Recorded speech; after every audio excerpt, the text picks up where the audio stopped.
आज का हमारा विषय है योगी कितने प्रकार के होते हैं, योगियों के प्रकार कौन कौन से हैं। उपनिषदों में, पुराणों में और जितने भी योग के ग्रंथ हैं, चाहे वो योग तत्वोपनिषद हो या शिखोपनिषद हो या फिर जितने भी योग के जो भी ग्रंथ है, गीता आदि, रामायण वगैरह, उनमें कहीं पर भी क्लियरिटी के साथ ये नहीं लिखा गया है कि योगियों के प्रकार कितने होते हैं।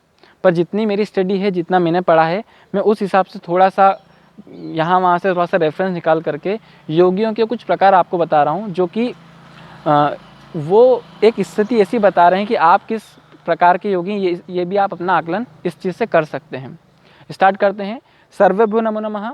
मेरा नाम है चेतन जोशी और आप सभी का स्वागत करता हूँ योग के इस कार्यक्रम में, जिसका नाम है योग धर्म। इसमें आज मैं आपको योगियों के प्रकार के संदर्भ में थोड़ी सी जानकारी देना चाहता हूँ। योगियों के संदर्भ में जितना मैंने पढ़ा है, उसमें से योगी 3 प्रकार के होते हैं जो सामान्यतः है, लेकिन एक गुणातीत योगी होता है जो कि त्रिगुणों के भी परे हैं। सत्व प्रकृति के योगी, रज प्रकृति के योगी और तम प्रकृति के योगी। सतोगुण, रजोगुण और तमोगुण के जो स्तर हैं, इस प्रकार के मैंने योगी निकाले हैं। तो जो सत्व प्रकृति के योगी हैं, उस संदर्भ में महर्षि पतंजलि का एक रेफरेंस है, जो कि समाधिपाद का 12वां सूत्र है, 1/12। महर्षि पतंजलि कहते हैं, अभ्यास वैराग्याभ्याम तन निरोध, अर्थात अभ्यास और वैराग्य से हम मन के भी पार जाते हैं। गीता में भी इसका एक प्रमाण आता है। श्री कृष्ण ने गीता के 6 अध्याय के 35वें श्लोक में कहा, असंशय महाबाहो मनोदुर्निग्रह चलम वै अभ्यासेन तो कौन्तेय वैराग्येण च गृह्यते। अर्थात असंशय मतलब इसमें कोई संशय नहीं है। महाबाहो उन्होंने अर्जुन को कहते हुए, संबोधित करते हुए कहा, महाबाहो अर्जुन का ही नाम है। महाबाहो, असंशय महाबाहो मनो दुर्निग्रहम, अर्थात मन का निग्रह करना, अर्थात मन को नियंत्रित करना, मन को कंट्रोल करना आसान नहीं है, ऐसा श्री कृष्ण कहते हैं। और इसके साथ एक और शब्द उन्होंने जुड़ा, चलम, दुर्निग्रहम चलम, अर्थात चलम अर्थात मन बहुत चंचल है, श्री कृष्ण ऐसा भी कहना चाहते हैं। तो श्री कृष्ण कह रहे हैं कि मन को नियंत्रित करना कठिन है, बहुत आसान नहीं है, और क्योंकि बहुत ज़्यादा चंचल है। अब इसके उपाय के संदर्भ में श्री कृष्ण कहते हैं, अभ्यासेन तो कौन्तेय वैराग्येण च गृह्यते, अर्थात अभ्यास और वैराग्य 2 ऐसे तत्व हैं जो किसी भी व्यक्ति के मन को कंट्रोल में कर सकते हैं। अब मैं इसको सत्व प्रकृति से क्यों जोड़ रहा हूँ, उस पर आते हैं। अभ्यास और वैराग्य 2 ऐसी चीज़ें जो श्री कृष्ण ने भी गीता में कही हैं, और महर्षि पतंजलि भी इसके बारे में बात करते हैं। सत्व प्रकृति के जो लोग होते हैं, क्योंकि उनका ब्रेन, उनका माइंड कंट्रोल में है, उनकी इंद्रियां उनके वश में, उनका शरीर उनके वश में, क्योंकि वो सत्व प्रकृति के लोग हैं।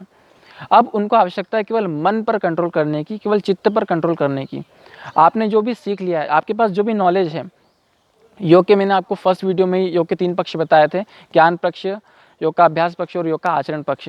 अगर आपका ज्ञान पक्ष प्रबल है, अगर आपको नॉलेज तो पूरा है, पर उसको अभ्यास में लाना पड़ेगा, उसके अभ्यास पक्ष भी आपकी प्रबल हो, तो यहाँ पर श्री कृष्ण ने अभ्यास और वैराग्य का अर्थ होता है कि आप किसी भी अनासक्ति से दूर रहें और आप सब कुछ को छोड़ करके केवल साधना में लीन रहें, केवल भगवान की भक्ति में लीन रहें।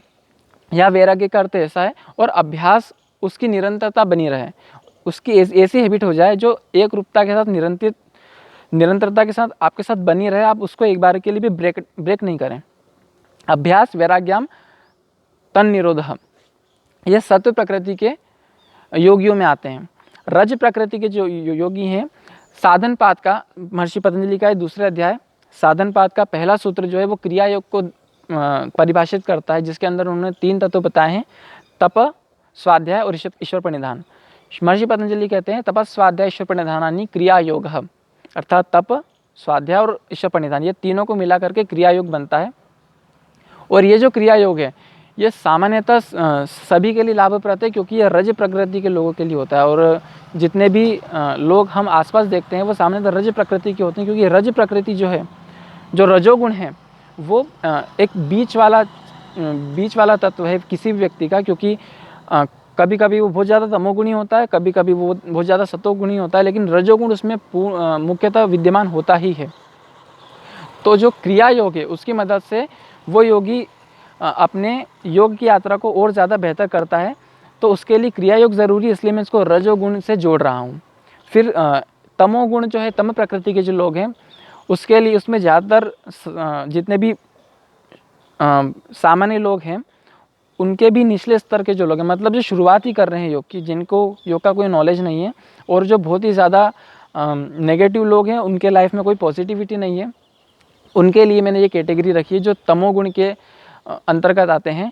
महर्षि पतंजलि के ही समाधि पाठ के दूसरे अध्याय के ही 29वां श्लोक है, 29वां मंत्र है, 29वीं सूक्ति है। श्री पतंजलि कहते हैं, यम नियम आसन प्राणायाम प्रत्याहार धारणा ध्यान समाधि अष्टावंगानी, ये 8 योग के उन्होंने अंग बताए, जिसका मैं एक पूरा वीडियो बना चुका हूँ, जिसका नाम अष्टांग योग है। आप उसको भी देख सकते हैं, मैं डिस्क्रिप्शन में डाल दूंगा।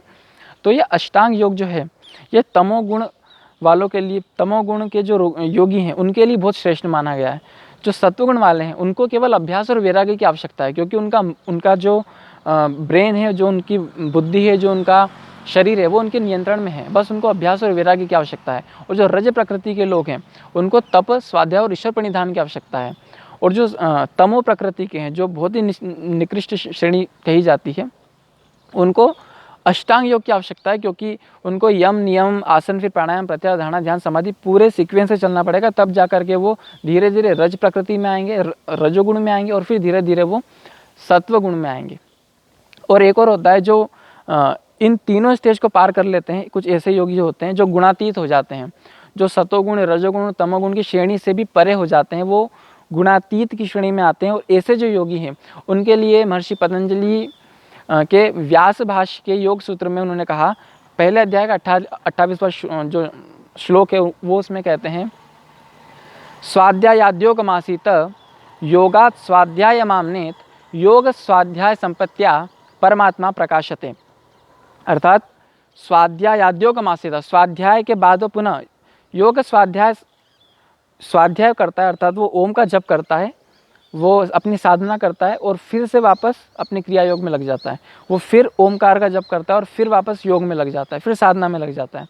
योगात् स्वाध्याय मामने, फिर योग में लग रहा है, फिर वापस स्वाध्याय में लग रहा है। वो बार बार केवल योग और स्वाध्याय, केवल इन दो का ही अनुसरण करता है, तो उसको परमात्मा के प्रकाश का अनुभव होता है। इसलिए कहा गया स्वाध्याय अद्योगमासीत योगात् स्वाध्याय मामनेत योग स्वाध्याय संपत्त्या परमात्मा प्रकाशते, उसको परमात्मा के प्रकाश का लाभ मिलता है। और ये गुणातीत श्रेणी के जो योगी हैं उनके लिए बात कही गई है। तो हालांकि इस बारे में पुराणों में कोई रेफरेंस नहीं है, मैं अपने हिसाब से कुछ बना करके योगियों के प्रकार बता रहा हूँ, शायद आपको पसंद आएंगे। और आपके इस बारे में और जितने भी विचार हैं, आप प्लीज़ कमेंट में जा कर के मुझे बताइए कि ये भी हो सकता था, ताकि मेरे भी कुछ कॉन्सेप्ट क्लियर हो। अगर आप मुझसे ज़्यादा जानते हैं, अच्छी बात है, मेरा भी नॉलेज बढ़ेगा। और अगर आपको इस वीडियो से कुछ सीखने को मिला है तो कमेंट करके ज़रूर बताएं। बहुत बहुत धन्यवाद।